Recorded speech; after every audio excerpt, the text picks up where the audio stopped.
Hello friends, welcome to my class.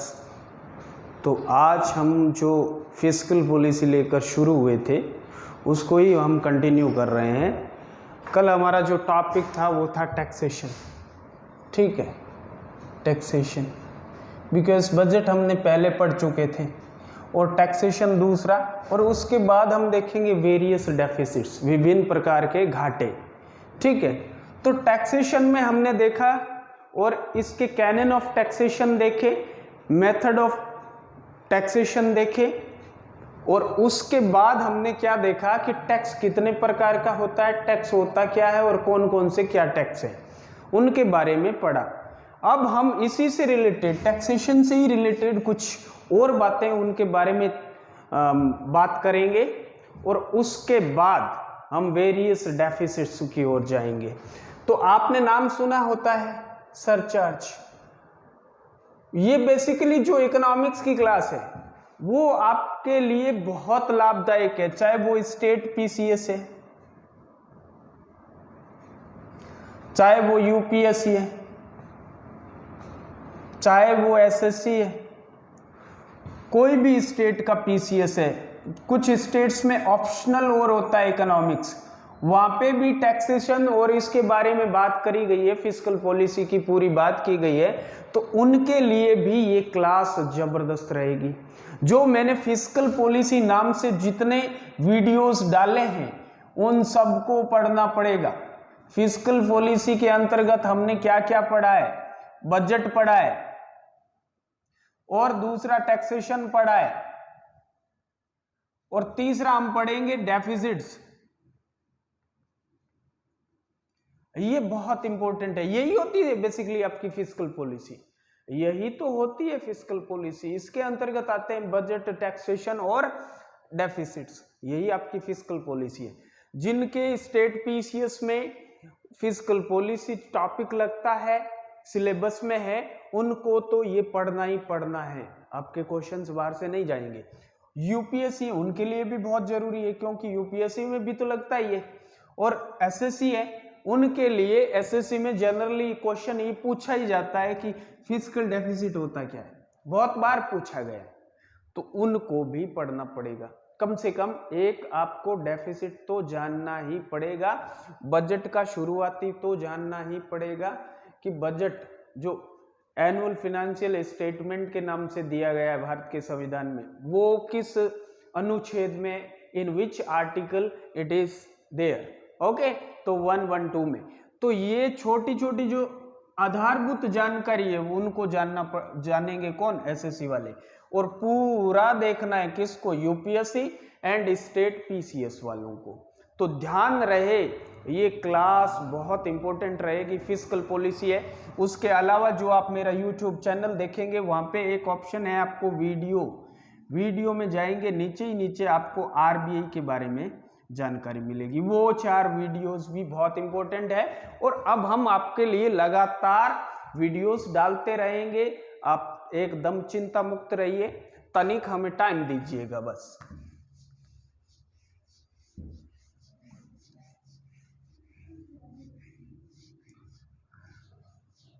ठीक है, अब देखिए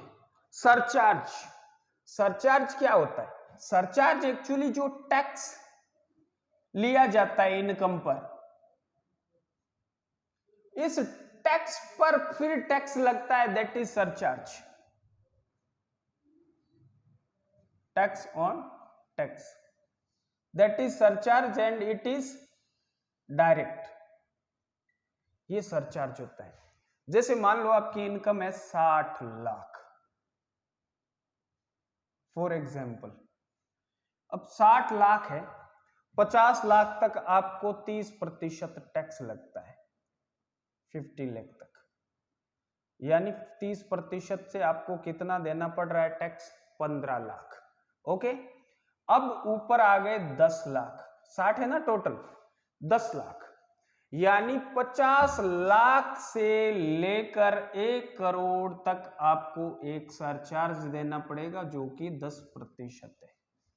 ओके, जो कि कितना प्रतिशत है, 10% है। तो अब इसका 10% आपको लगेगा, राइट।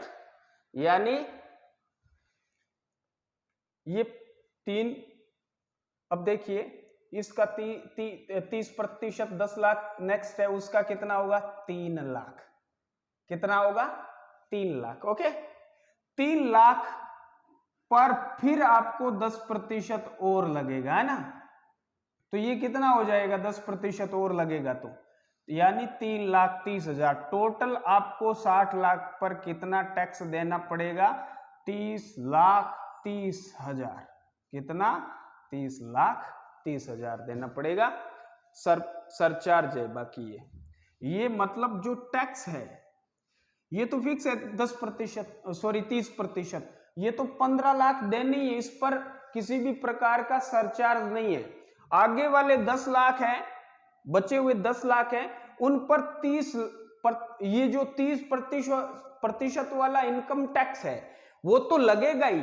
अब उस टैक्स पर और 10% टैक्स लगेगा, तब ये 3,30,000 हो जाएंगे। यानी 15 लाख प्लस 3,30,000 कितने हुए, 18,30,000। कितने हुए, सॉरी 18,30,000।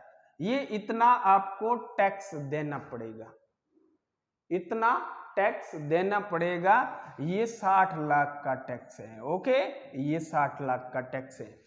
तो सरचार्ज आपको समझ में आ गया होगा। टैक्स के ऊपर टैक्स, ये टैक्स है, इसके ऊपर टैक्स लगा है, राइट। वहां तक तो आप 30% तक थे। इसको बोला जाता है सरचार्ज। अब 2021-22 के बजट में सरचार्ज का क्या सीन रखा है, तो ये बात आपको बता देता हूं। 2021-22 इसमें सरचार्ज क्या रखा गया, सरचार्ज आपका हो गया। सरचार्ज 2021-22 के बजट में कितना रखा गया ये बताता हूं। 50 लाख से लेकर 1 करोड़ तक आपको सरचार्ज लगेगा 10%। एंड 1 करोड़ से ऊपर 1 रुपया भी और 2 करोड़ तक आपको टैक्स लगेगा 15%। सरचार्ज है ये, क्या है, सरचार्ज। ओके, इसके बाद 2 करोड़ से ऊपर एंड 5 करोड़ तक आपको टैक्स देना पड़ेगा 25% सरचार्ज के रूप में, सरचार्ज।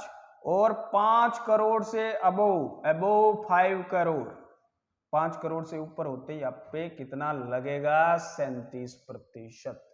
यानी अगर टोटल देखा जाए आपकी इनकम 5 करोड़ से क्रॉस कर रही है तो आपको लगभग 42% के आसपास इनकम टैक्स भरना पड़ेगा, सरचार्ज सहित 42% से ऊपर ही होगा, है ना।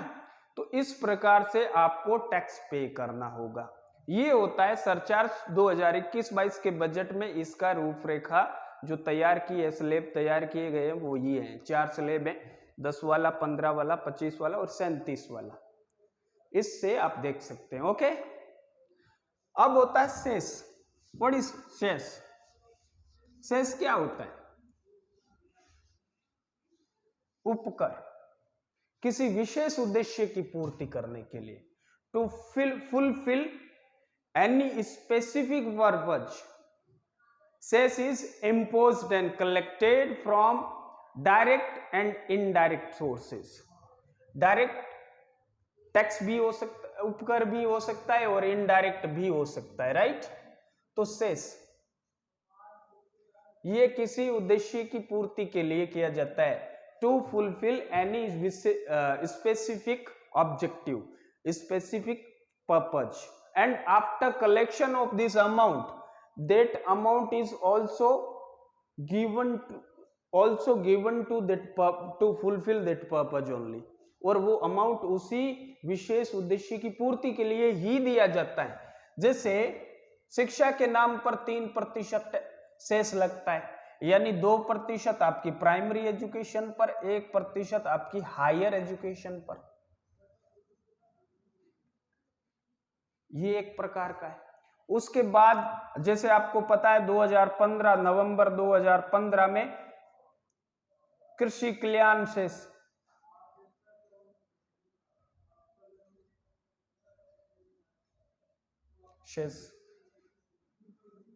कृषि कल्याण सेस, इसकी शुरुआत हुई, इसमें भी 0.5% ये दिया जाता है ताकि किसानों की समस्या या किसानों के कल्याण के लिए इस सेस को इकट्ठा किया जाता है, उपकर को इकट्ठा किया जाता है, ये उपकर है, ठीक है ना। तो इस प्रकार से Swachh Bharat cess, clean India cess, Swachh Bharat, ये आपकी शुरुआत होती है 2016 में, राइट। तो ये भी लिया जाता है, ये भी कितना लिया जाता है, जो सेवाओं का फायदा उठा रहे हैं, जो लोग सेवाओं का फायदा उठा रहे हैं उनसे कितना लिया जाता है, 0.5% क्लीन इंडिया से, ताकि स्वच्छ भारत अभियान जो शुरू किया है 2014 में उसको सक्सेस किया जा सके और उसके लिए जो भी इसका जो अमाउंट आता है उस पर लगाया जाता है, राइट। इसलिए आप देख सकते हैं अभी मतलब 2014 के बाद कुछ एक चेंज हुआ है स्वच्छता को लेकर, बहुत कुछ चेंज हुआ है। क्या चेंज हुआ है, अपनी मेंटेलिटी भी चेंज हो गई।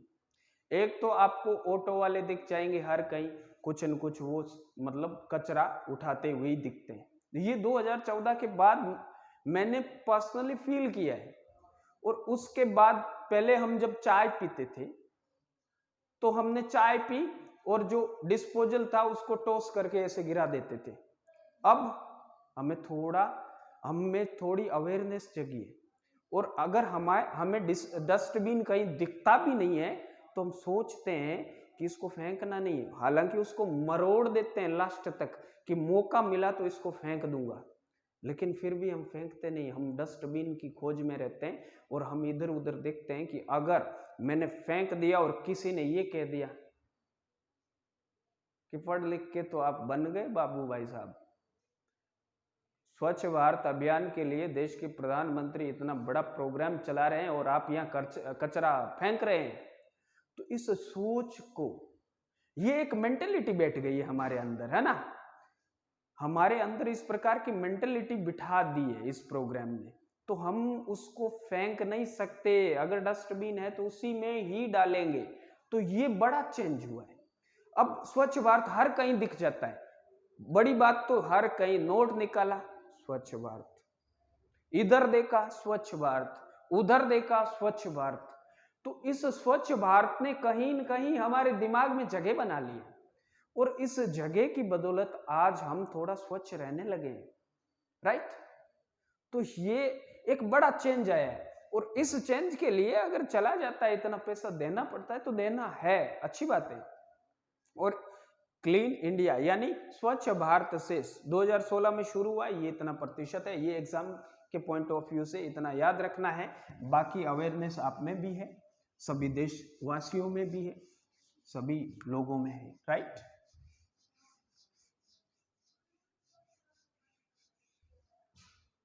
अब टैक्स से रिलेटेड बहुत सारी चीजें होती है। टैक्स इवेशन क्या होता है?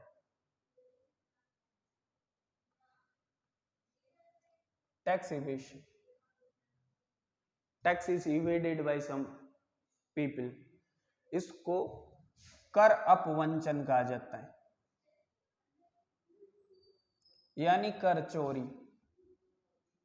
ये लोग क्या करते हैं, जिनकी इनकम टैक्सेबल होती है, their income is taxable even though they don't file for tax, they don't give tax to the government, and finally that process of not giving tax to the government is called what? Tax evasion।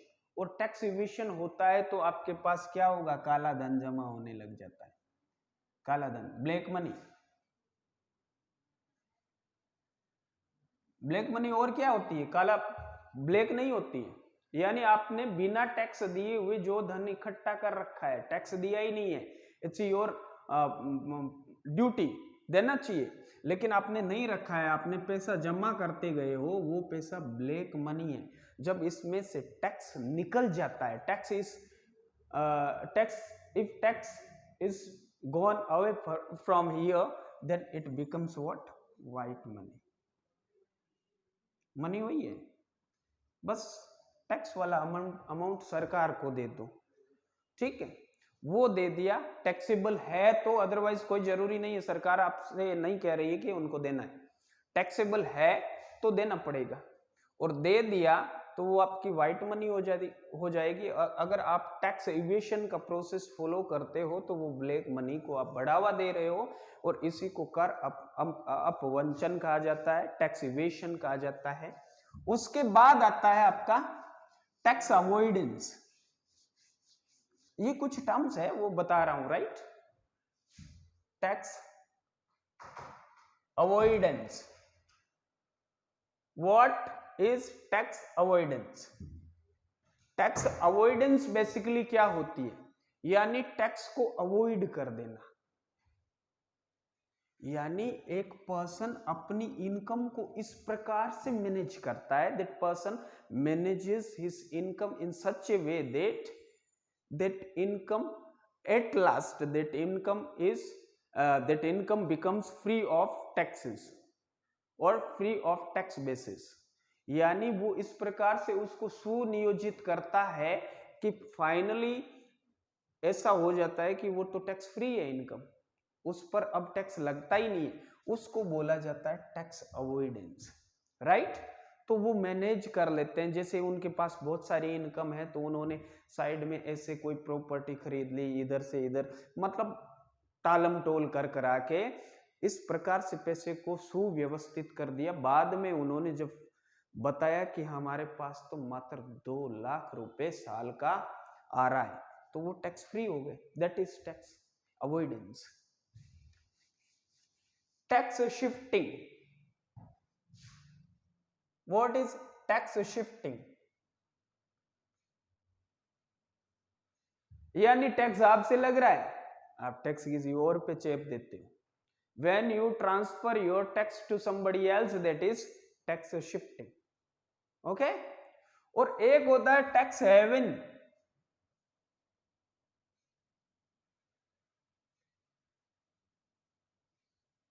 Haven यानी स्वर्ग, स्वर्ग। Tax haven क्या होता है?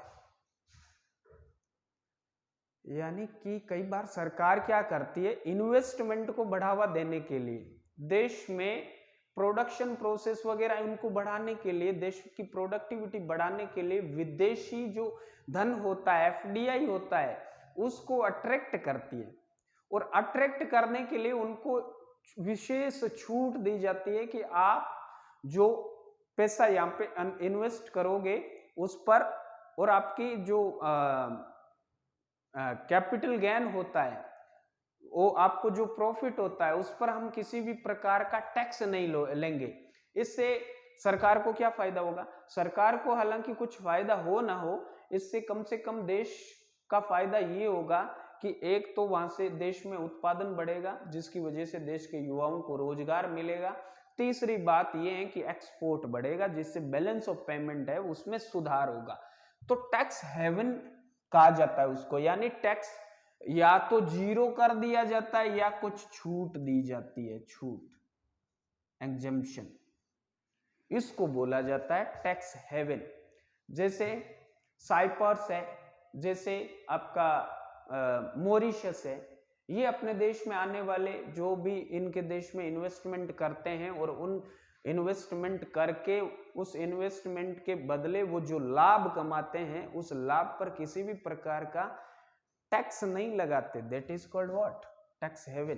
Tax haven यानी tax को zero कर दिया है या फिर टैक्स को कम कर दिया है, छूट दे दी है, वो दोनों ही आप टैक्स हेवन कह सकते हैं, राइट। और इसके अलावा आपने एंटी डंपिंग ड्यूटी वगैरह ये भी नाम सुना होगा, एंटी डंपिंग ड्यूटी।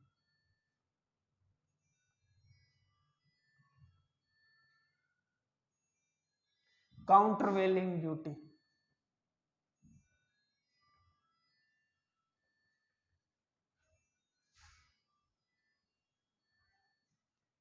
ये एक जैसी है। एंटी डंपिंग क्या है? मान लो योर डोमेस्टिक प्रोड्यूसर कोई चीज 10 रुपए में प्रोड्यूस करता है, ओके, लेकिन ये देश का प्रोडक्ट, यहां से कुछ इंपोर्ट किया जा रहा है, you import something from somewhere, okay, वो वही चीज वो 9 में आपको बेचने को तैयार है, ठीक है, यानी इसकी जो कॉस्ट ऑफ प्रोडक्शन है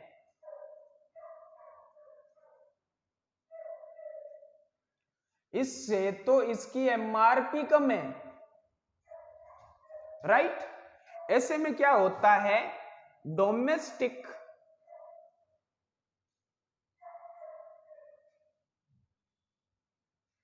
producers and industries will collapse.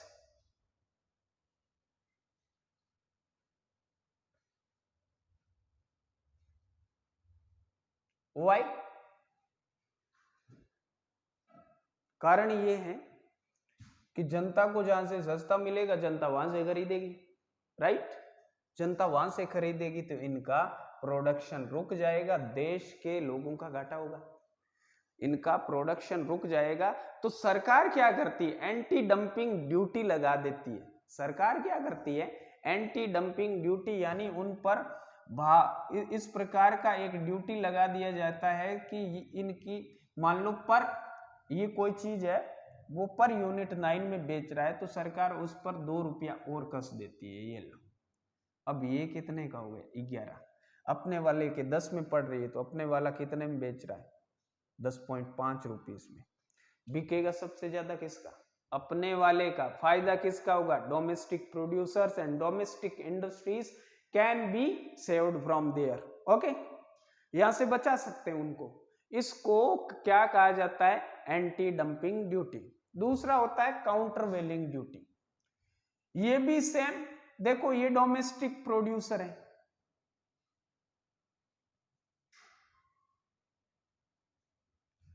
और ये कोई एक्सपोर्टर है,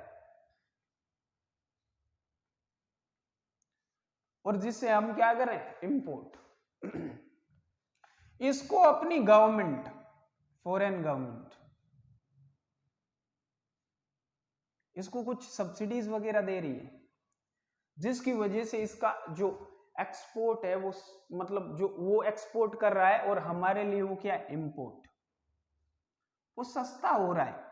जो इसका प्रोडक्ट है, डोमेस्टिक प्रोड्यूसर के जो प्रोडक्ट्स हैं उससे ये इंपोर्ट सस्ता हो रहा है, because government gives them subsidies and why, because they want to promote their exports, okay, export को प्रमोट करने के लिए ऐसा किया जाता है, और इस सब्सिडी को नेगेटिव सब्सिडीज कहा जाता है, सब्सिडीज। और WTO की गाइडलाइन के अनुसार अगर नेगेटिव सब्सिडीज की वजह से आपके डोमेस्टिक प्रोड्यूसर्स खतरे में आ जाते हैं और आपका इंपोर्ट आपके डोमेस्टिक कॉस्ट ऑफ प्रोडक्शन से कम में आ रहा है तो उस पर आप काउंटर वेलिंग ड्यूटी लगा सकते हो, लगाकर उसको महंगा कर सकते हो। अब इंपोर्ट क्या हो जाएगा, it will become expensive then your domestic product, then आप इनको सुधार सकते हो, इसको बोला जाता है काउंटर वेलिंग ड्यूटी, राइट। तो ये था। अब हम बात करेंगे लॉफर कर्व की। ये क्या कहता है लॉफर कर्व, एक अमेरिकन अर्थशास्त्री आर्थर लॉफर उसके द्वारा दिया गया है। ये लॉफर कर्व है वो क्या कहता है, इसकी बात करते हैं।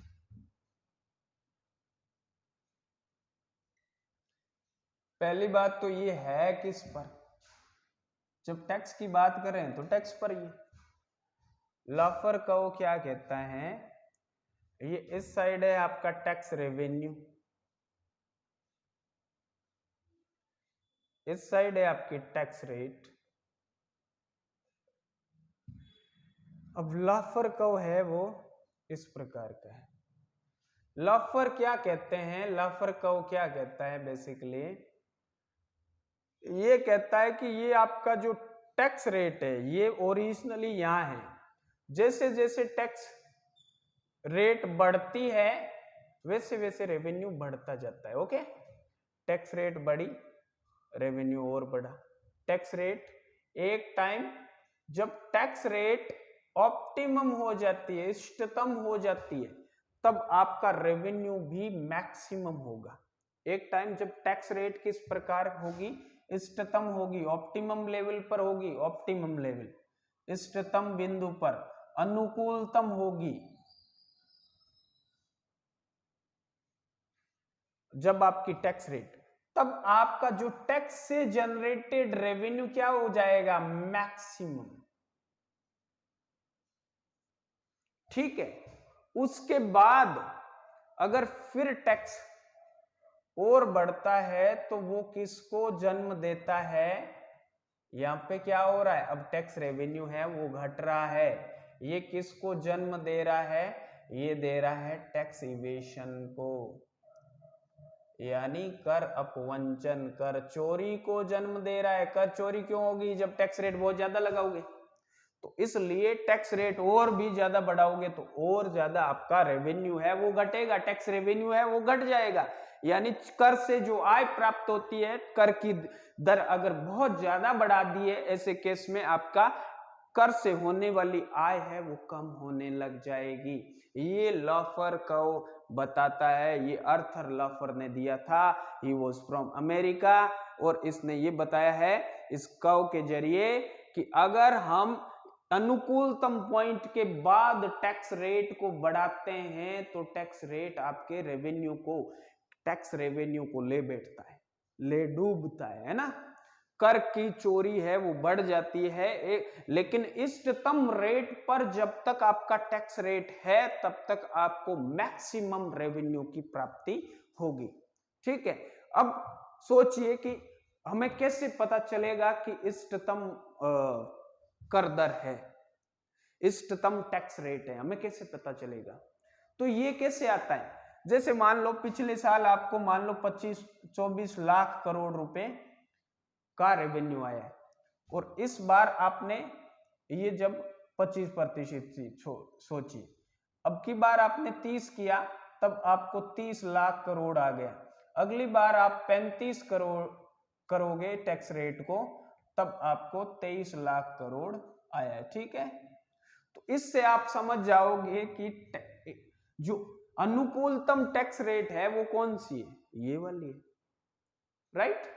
तो उसके बाद इसी पे काम कीजिए, इसी थियरी पे काम करेंगे, आपका टैक्स जो रेवेन्यू है टैक्स से आने वाला वो सबसे ज्यादा इन तीनों में, बस इतनी सी बात है। तो ये चीज है, राइट।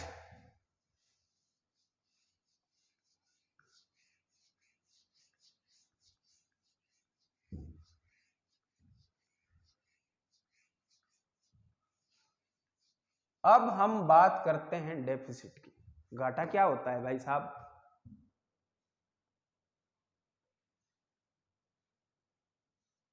हम जो घाटे पढ़ेंगे वो है बजटरी डेफिसिट,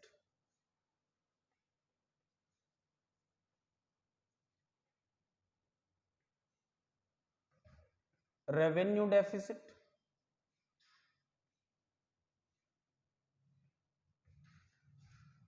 फिस्कल डेफिसिट,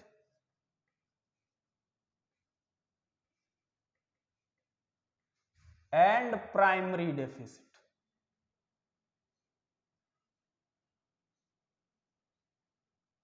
हम इनकी बात करेंगे। ओके, बजटरी डेफिसिट किसे कहते हैं, what is budgetary deficit. Budgetary deficit यानी बजट में हमने दो पक्ष रखे थे, एक तो गवर्नमेंट इनकम हुई थी,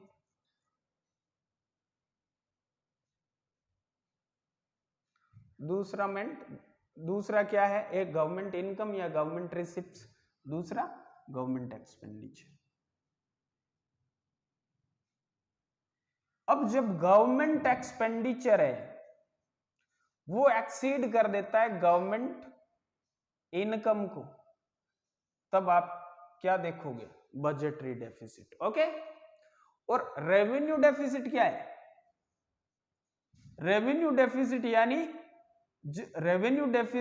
रेवेन्यू इनकम, रेवेन्यू एक्सपेंडिचर जो कि किससे बड़ा है, रेवेन्यू इनकम से। तब आप रेवेन्यू डेफिसिट देखोगे। फिस्कल डेफिसिट क्या है?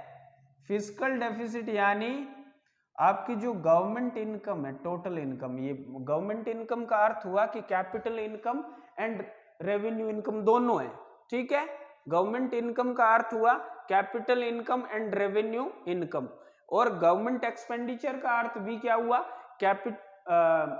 Capital income and capital expenditure and revenue expenditure दोनों ही, ठीक है। यहाँ पे गवर्नमेंट एक्सपेंडिचर जो कि ज्यादा हो जाता है गवर्नमेंट इनकम से, छोड़कर किसको? उधारियों को, बोरोइंग्स, इनको छोड़कर, एक्सक्लूडिंग देम। या फिर मैं आपको फिस्कल डेफिसिट के बारे में थोड़ी लंबी जानकारी देता हूं, ये इतना तक आप देख लीजिए, उसके बाद हम फिस्कल डेफिसिट को थोड़ा बड़ा करके बताते हैं, राइट। तो ये बजटरी डेफिसिट हो गया, रेवेन्यू डेफिसिट हो गया, फिस्कल डेफिसिट जिसके बारे में अब हम बात करेंगे, प्राइमरी डेफिसिट के बारे में भी बात करेंगे। तो देखिए,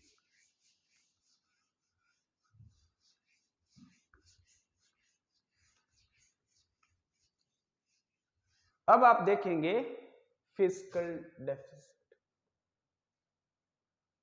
फिस्कल डेफिसिट, राजकोषीय घाटा।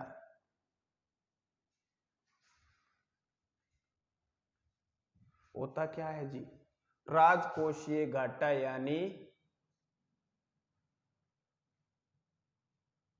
Public government income,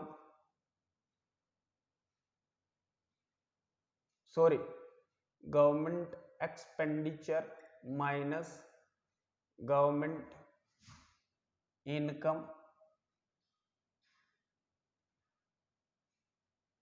excluding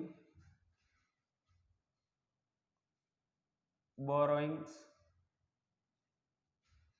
and other liabilities is called fiscal deficit। इसको और कैसे लिख सकते हैं? गवर्नमेंट एक्सपेंडिचर में क्या क्या आता है? गवर्नमेंट एक्सपेंडिचर में आएगा revenue expenditure plus capital expenditure minus revenue income plus capital income excluding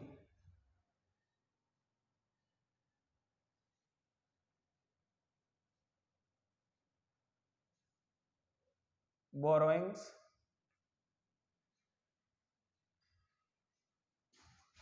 and liabilities।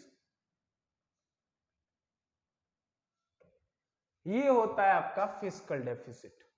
और जब डेफिसिट हो जाता है तो डेफिसिट को फाइनेंस किया जाता है ना, डेफिसिट फाइनेंसिंग, डेफिसिट फाइनेंसिंग हीनार्थ घाटा है ना।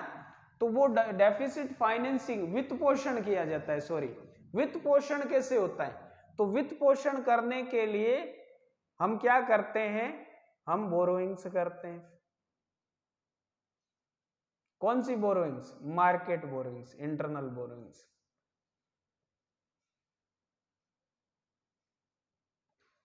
या फिर फॉरेन से लोन्स लेते हैं, या फिर आरबीआई से लेते हैं, या फिर printing new currency notes, RBI को बोलते हैं।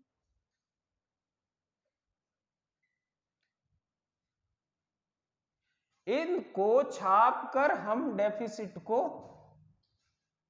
खत्म करते हैं, राइट।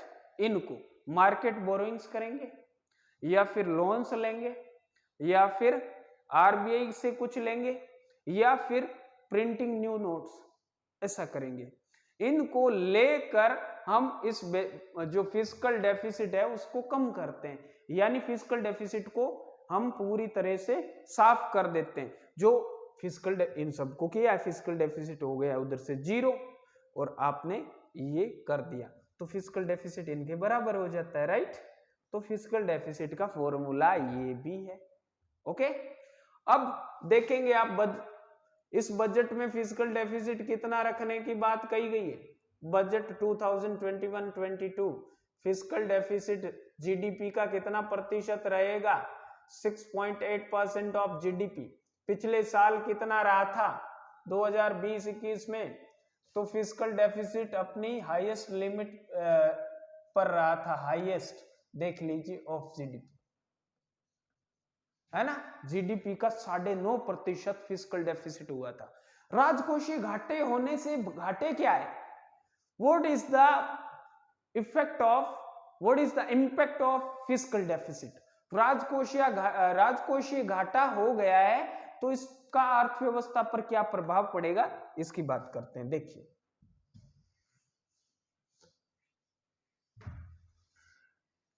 अगर देश में राजकोषीय घाटा हो गया है तो इससे क्या होगा, impact of physical deficit.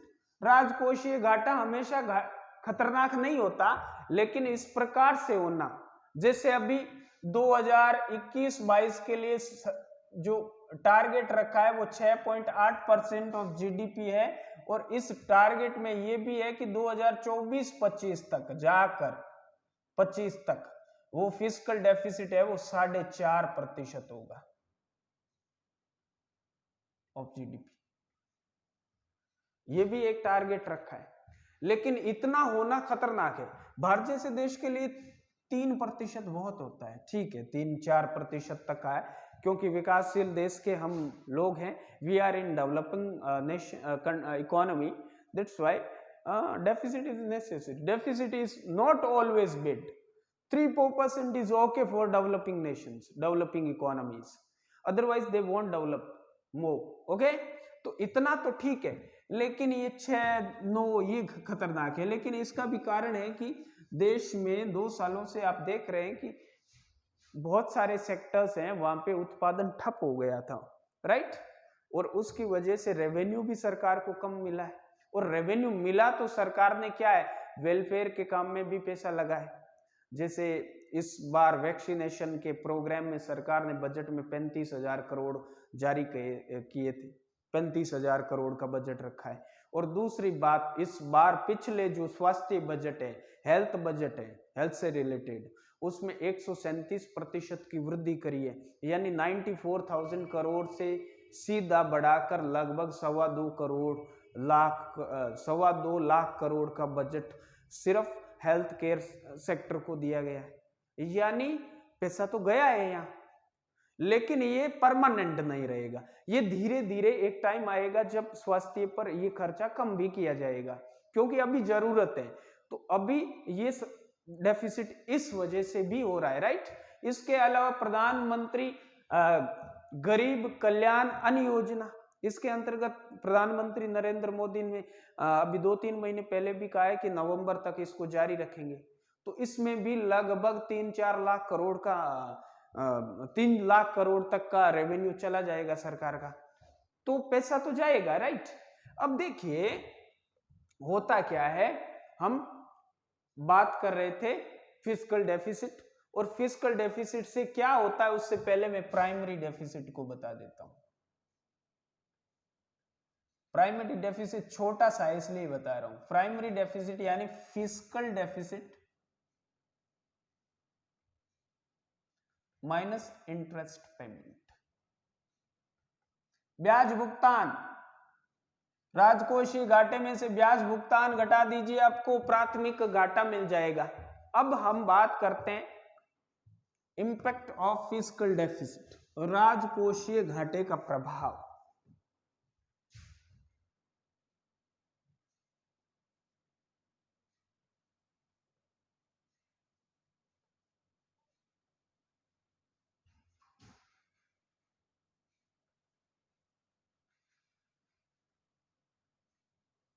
Economy क्या प्रभाव पड़ेगा? नंबर 1,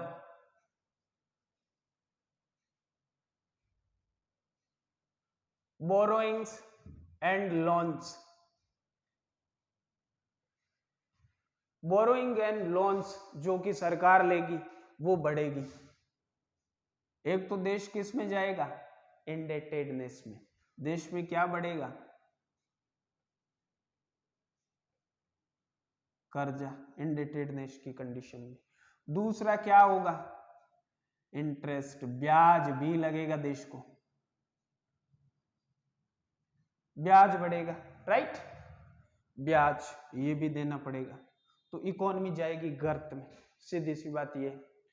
तीसरी बात, फिस्कल डेफिसिट बढ़ा रहे हो तो फिस्कल डेफिसिट को फाइनेंस भी करना पड़ता है। फाइनेंस मैंने बताया था, या तो आप इंटरनल मार्केट से पैसा ले लोगे, इंटरनल मार्केट यानी मार्केट से बोरोइंग करोगे, यानी आप एडोक ट्रेजरी बिल्स पहले 1997 से पहले जारी किए जाते थे, अब ways and means and ways advance system से पैसा लिया जाता है, उसके बिना सरकार को पैसा दिया ही नहीं जाता। आरबीआई का मतलब ये रूल बना हुआ है, ये रूल मतलब ये कहाँ लिखा हुआ है, ये एफआरबीएम एक्ट 2003 में है कि सरकार को इसके बिना पैसे दिए नहीं जाने चाहिए, मिलने नहीं चाहिए, तभी जाके आपका फिस्कल डेफिसिट है वो थोड़ा कंट्रोल किया जा सकता है। तो ways and means advance system है, इसके जरिए सरकार को पैसा मिल जाता है, राइट। चलो इसके जरिए मिल जाता है, बोरोइंग्स करती है सरकार एक तो इंटरनल मार्केट से,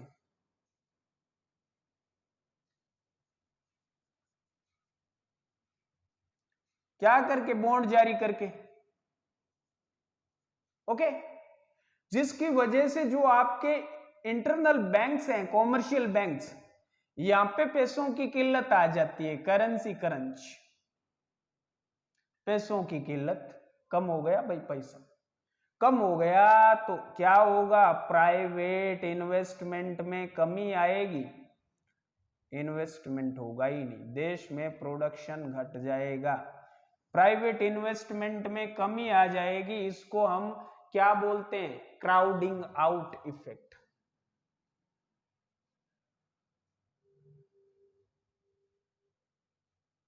जॉन मेनार्ड किन्स का कंसेप्ट, क्राउडिंग आउट इफेक्ट आ जाता है। जब सरकार खर्चा करती है, सरकार जब डेफिसिट बजट लेके आती है, डेफिसिट वाला बजट यानी सरकार का एक्सपेंडिचर ज्यादा है और इनकम कम होती है, उस समय ये चीज क्या करती है, सरकार को डेफिसिट फाइनेंस करने के लिए बॉन्ड जारी करने पड़ते हैं, और बॉन्ड जारी होगा तो देश इकोनॉमी से जो कैश है वो चला जाएगा, यानी कैश की कमी हो जाएगी। इसकी वजह से बैंक क्या करती है, इंटरेस्ट रेट को बढ़ा देती है, जिसकी वजह से प्राइवेट इन्वेस्टर्स होते हैं, क्योंकि उनको रिटर्न ज्यादा की जरूरत होती है, रिटर्न से नहीं मिलेगा, वो इन्वेस्टमेंट नहीं करेंगे, इन्वेस्टमेंट नहीं करेंगे तो देश से प्रोडक्शन कम होगा, प्रोडक्शन कम होने से अनएम्प्लॉयमेंट आएगा और देश में हालात और खराब हो जाएंगे, और जब प्राइवेट इन्वेस्टर्स है वो इन्वेस्टमेंट नहीं करेंगे, उसको क्राउडिंग आउट इफेक्ट कहा जाता है, right.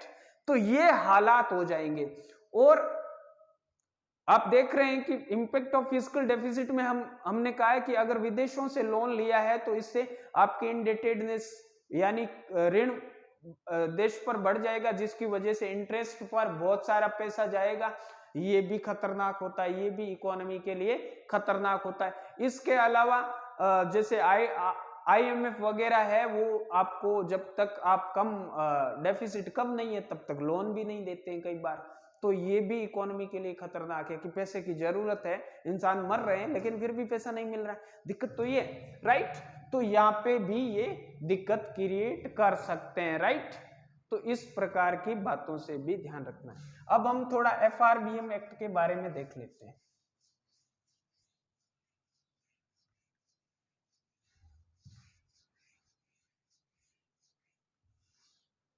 FRBM act, fiscal responsibility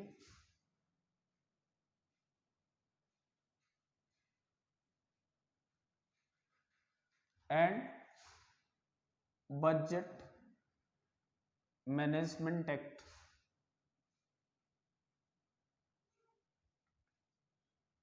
(2003) 2003, और इसी पे एक समिति भी बनाई गई है, 5 सदस्य एन.के. सिंह के अधीन में। और इसकी अभी उन्होंने ये कहा था कि FRBM की जगह पर new deficit and responsibility act, इस प्रकार का रेस्पॉन्सिबिलिटी फिस्कल एक्ट लाना चाहिए, राइट। तो इस प्रकार का हमें एक्ट लाना चाहिए, तो ये भी मांग की गई है। लेकिन ये जो एक्ट बना था इसका काम क्या था? इसका काम ये था, शुरुआत में इसने ये कहा कि revenue deficit and fiscal deficit दोनों को 2008 तक क्या कर देना, खत्म, समाप्त। They all will be finished, and कर देना इसको, फिस्कल डेफिसिट 0, रेवेन्यू डेफिसिट 0। लेकिन हुआ नहीं ऐसा। फिर आगे से आगे टारगेट बढ़ते गए कि आगे फिर 3% करेंगे, 4% बढ़ाते जाएंगे। तो अभी के जो बजट है आपका, इसमें ये कहा गया है कि हम इसमें कुछ अमेंडमेंट करेंगे FRBM एक्ट में, और भारत का जो फिस्कल रिस्पॉन्सिबिलिटी भारत का जो फिस्कल डेफिसिट है उसको 2024-25 तक लगभग कम करने की संभावना रहेगी।